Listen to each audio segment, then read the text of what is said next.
चेहरे पर मुस्कान होती है तो दुनिया भी हमारे साथ होती है। आंसुओं को तो आंखों में भी पनाह नहीं मिलती। तो अपने चेहरे पर मुस्कान बनाए रखें। गुड मॉर्निंग, सुप्रभात, वंदे मातरम। आपका दोस्त ईशनारंग आपके लिए लेकर आया एक नई कहानी। कहानी वो जो दिल के करीब हो, कहानी वो जो दिल को छू जाए, कहानी वो जो एक संदेश दे जाए। तो आज की कहानी है एक ऐसे राजकुमार की। आज की कहानी है एक ऐसे राजकुमार की जो बड़ा ही डरता था। किस चीज से डरता था? तलवार चलाने से डरता था। और राजकुमार कोई तलवार चलाने से डरे तो वो कैसे राजा बन पाएगा? कितनी बड़ी बात थी, लेकिन उसका जो डर था वो निकल नहीं रहा था। और ऐसे ही समय बीत रहा था, लेकिन उसके पिता ने, जो कि राजा थे, बड़े प्रतापी, बड़े ही प्रजावत्सल, उन्होंने एक बार बड़ा प्रयत्न करके और जबरदस्ती उसको तलवार चलाना सिखा दिया। उसको तलवार के गुर सिखा दिए कि तलवारबाजी के अंदर क्या क्या गुर चाहिए, और दुश्मन सामने हो तो कैसे उनसे लड़ा जाता है, कैसे तलवार को प्रयोग किया जाता है, और बहुत बड़े दुश्मनों को, यानी बहुत बड़ी संख्या में दुश्मन अगर हो तो उससे कैसे बाहर निकलते हैं, उनको कैसे हरा सकते हैं। वो सब चीजें उन्होंने, वो सब गुर जितने उनको आते थे, उनको, उस राजकुमार को उन्होंने सिखा दिए। और राजकुमार का नाम भी क्या? देववीर। अब नाम इतना बढ़िया, लेकिन उस इंसान को, उस राजकुमार को तलवार से डर लगता था, तलवार उठाने से डर लगता था। लेकिन ये कब तक चल सकता था? कितना समय तक ऐसे होता था? क्योंकि उसने राजा बनना था। और एक बार उस राज्य में एक ऐसी घटना घटी। एक बार उस राज्य पर, उनके किले पर एक बहुत बड़ी सेना ने आक्रमण कर दिया। राजा बहुत वीर था, राजा की सेना बहुत वीर थी, बड़े बुद्धिमान सेनापति थे, बड़े शक्तिशाली सेना थी राजा की। लेकिन इस बार दुश्मन भी कमजोर नहीं था, दुश्मन भी बहुत ताकतवर था, और उनकी सेना इस राज्य की सेना से बहुत बड़ी थी। लेकिन राजा घबराया नहीं, राजा ने ऐसा कुछ नहीं किया, और राजा ने डट कर मुकाबला किया। लेकिन एक स्थिति ऐसी आई कि उस राज्य की सेना के बहुत बड़े बड़े सेनापति भी ढेर हो गए, वीर गति को प्राप्त हुए, सेना कम होती जा रही थी, और अंत में उनके पास कोई विकल्प नहीं बचा। और राजा ने राजकुमार को बुलाया और उन्होंने उसे आदेश दिया कि तुम युद्ध में जाओगे।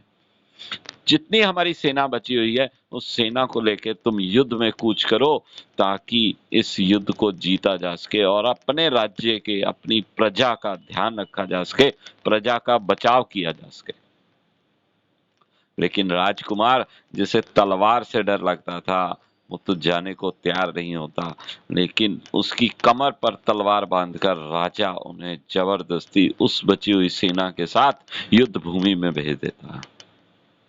और युद्ध भूमि में जाकर वो क्या देखता है? अपने रथ पर वो चला जा रहा है, गले में, कमर पर तलवार बंधी हुई है। और युद्ध भूमि में जब वो पहुंचता है तो वो देखता है चारों तरफ लाशें ही लाशें पड़ी हैं, सैनिक घायल पड़े हैं, सैनिक मृत्यु हो चुके हैं, दुश्मन सेना के सैनिक भी और अपनी सेना के सैनिक में चारों तरफ एक भयंकर माहौल होता है। उस माहौल को देखकर जो राजकुमार पहले से ही डरा होता है, वो और डर जाता है। लेकिन उस समय डरने का कोई फायदा नहीं होता, और वो राजकुमार पीछे मुड़कर भागने को होता है तो देखता है कि पीछे से भी सैनिक आ रहे हैं, दुश्मन सेना के सैनिक आ रहे हैं। उसके पास कोई विकल्प नहीं बचता। फिर से वो एक तरफ भागने का प्रयत्न करता है तो उधर देखता है वहां पर राजा, यानी उसके पिता को भी बंदी बना लिया गया है। और ये देखकर किले के द्वारपालों ने बड़ा ही समझदारी का काम करते हैं। वो किले का द्वार बंद कर लेते हैं ताकि दुश्मन सेना अंदर ना आ सके, जिससे प्रजा के ऊपर कोई आंच ना आए। और वो द्वारपाल द्वार बंद कर लेते हैं, और राजकुमार के पास दो ही विकल्प बच जाते हैं। पहला विकल्प ये कि वो आत्मसमर्पण कर दे, और जिसके सबसे ज्यादा चांस ये हैं कि उसको दुश्मन सेना मार देगी या कैदी बना लेगी, और दूसरा विकल्प ये कि वो अपने डर को दूर भगाए और वो तलवार निकालकर दुश्मनों के ऊपर झपट पड़े और दुश्मनों के साथ युद्ध करने में लग जाए। लेकिन उसको समझ में नहीं आ रहा कि इस समय वो क्या करे, बड़ी असमंजस की स्थिति है। परंतु राजकुमार ने मरता क्या ना करता, उसने तलवार निकाली और वो दुश्मनों के साथ भिड़ गया, और ऐसे भिड़ा जैसे सिंह बहुत सारे गीदड़ों के बीच में से अपने आप को विजयी करके निकालता है। वैसे ही राजकुमार ने उस दिन जो युद्ध, जो तलवारबाजी का दिखाई, उसने तलवारबाजी जो वहां पर उसने दिखाई, जिसका प्रदर्शन उसने किया, वो काबिले तारीफ था। और उसने ना केवल उस युद्ध को जीता, ना केवल अपने पिता जिसको बंदी बना लिया गया था उनको भी छुड़ाया, और उस युद्ध में उसने विजय प्राप्त करी। तो दोस्तों, ये जो आज कहानी थी, ये कहानी ऐसा नहीं है कि किसी एक राजकुमार की कहानी है।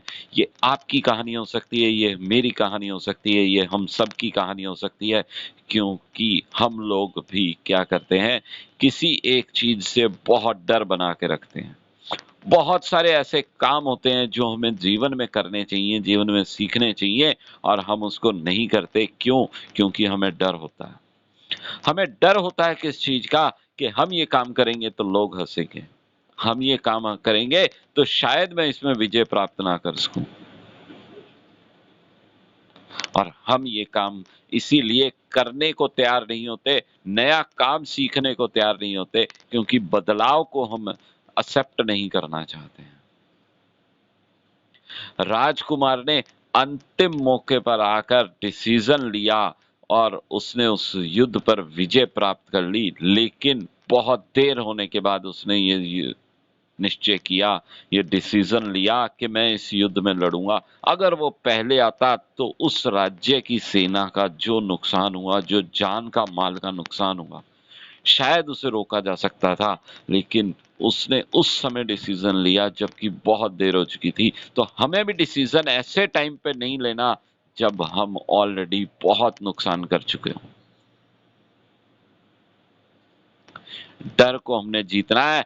बड़ी अच्छी बात बोलने में आई है, एक ऐड भी आती है कि डर के आगे जीत है। तो ये सच्चाई है, डर के आगे जीत है। हमने डरना नहीं है, उस हर कार्य को अंजाम देना है जिसमें हम संलग्न हो चुके हैं, जिसको हम शुरू कर चुके हैं,